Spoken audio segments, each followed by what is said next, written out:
Did you ever hear this while growing up? Just go to school, get good grades so you can get a secure and well-paid job. I bet that 95% of you have been raised to believe that this is the road to financial success. I know that I was. And this path might be the most suitable for some people, but definitely not for everyone. In Rich Dad's Cash Flow Quadrant, Robert Kiyosaki explains that there are 4 different paths to become wealthy, but some of them are more efficient than others. Takeaway number 1. The Cash Flow Quadrant. The Cash Flow Quadrant is a simple model that explains that wealth can come from 4 different sources. Which quadrant you belong to depends on where most of your income comes from. The 4 different quadrants are E, the employee, S, the small business owner or self-employed, B, the big business owner, and I, the investor. The employee strives for security. He achieves financial success by climbing the corporate ladder. And you might find him say something like, "I'm looking for a secure job with nice colleagues and great benefits." The small business owner or self-employed, on the other hand, strives for control. He achieves financial success by becoming highly specialized in a demanding field. And you might find him say something like, "I'm looking for a job where I can be compensated well for my skills and time, where I am in charge." The big business owner strives for freedom. He achieves financial success by creating a profitable business system. And you might hear him say something like, "I'm looking for people that are smarter than me to run my business for me." The investor also strives for freedom, but he does this through allocating money to where it has the highest expected return. You might hear him say something like, "I'm looking for a place where my money can work for me in the most profitable way possible." Takeaway number 2. OPT and OPM. The number 1 difference between the left side of the cash flow quadrant and the right side is OPT and OPM. OPT stands for other people's time and OPM for other people's money. A person from the B quadrant uses OPT and OPM when he is designing a business system where he can hire people from the E and S quadrants while using money from people of the I quadrant. Typically, he also invests a lot of his own time to kickstart the business, but in the long run, this is not essential, and becoming a more passive owner of the business is possible. A person from the I quadrant uses OPT to generate income from his money alone, and if he's skilled enough, he can typically apply other people's money as well as his own money to scale his investment profits. Herein lies the big difference. People from the E and S quadrants never get to use OPT or OPM. Therefore, the more successful they become in their quadrants, the more money they make, but at the same time, their workload increases.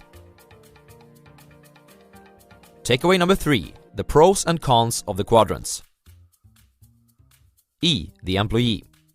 Pros: reduced financial uncertainty, paid vacation, health insurance and other benefits, and colleagues.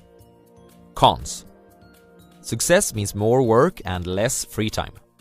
Your performance is often higher than your salary, if you are not a slacker, that is, and colleagues, especially bosses. S, the small business owner or self-employed. Pros: you are your own boss. You're paid according to performance. Cons: success means more work and less free time. And financial uncertainty. You might lose money on this. B, the big business owner.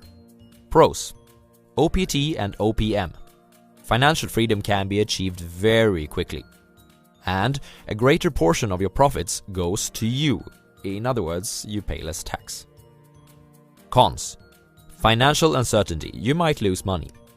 It requires a different set of skills than what school teaches. And you'll have to manage people. I, the investor. Pros: OPT and OPM. Financial freedom can be achieved quickly.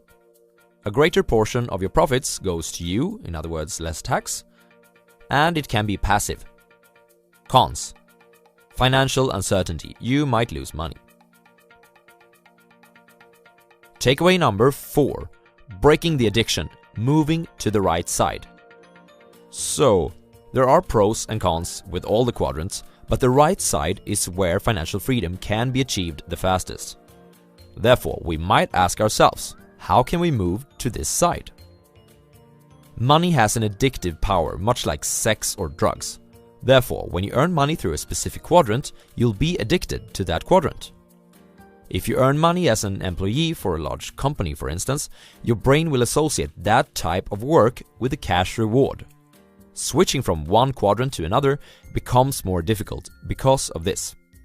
Moreover, if you've been raised in a family where degrees, job security, paid vacation, and governmental pension has been highly valued, you might have a difficult transition to make. Here are some potential mental obstacles for the conversion. You're taking too many risks. You might fail. Money can't buy happiness anyways. As if this wasn't enough, our educational system is built so that it rewards those who make the least number of mistakes and punishes those who make the most. In the B and I quadrants, you must act in the complete opposite way. People who take action will also make the most mistakes, but in the long run, these people will learn more and achieve more as business owners and/or investors. Thomas Edison was criticized for making 1014 mistakes before creating the electric light bulb. In response, he said, "I did not fail 1014 times. I successfully found out what did not work 1014 times." The transition won't be easy, but a great start is to surround yourself with people who have made the journey before and learn from those that are already successful in the B and I quadrants. Takeaway number 5. The 5 levels of investors. According to Robert Kiyosaki, there are 5 different levels of investors. Starting from the bottom, we have 1. The zero financial intelligence level. At this level, we have the people who have nothing to invest at all.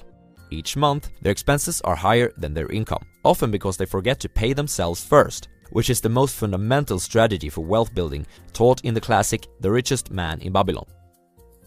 2. The savers are losers level.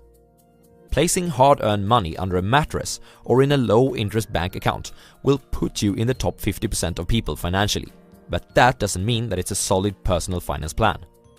Why? Because of inflation. Between 1980 and 2017, the value of the Swedish crown was reduced by 69%, for instance.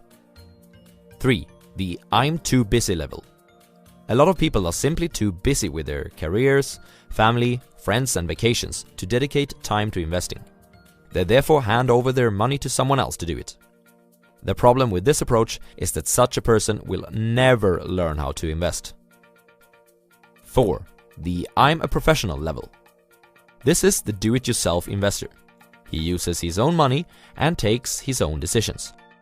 He is educating himself in the subject, but hasn't evolved to the last level yet. As you are watching this channel, I expect that you already are at this level, or higher, or that your intentions are to get here. 5. The capitalist level. This is an investor who comes from the B quadrant and has learned how to use the concepts from there in his investing. For example, he is not investing alone. He has advisors that help him gather information about the markets, and in that using OPT.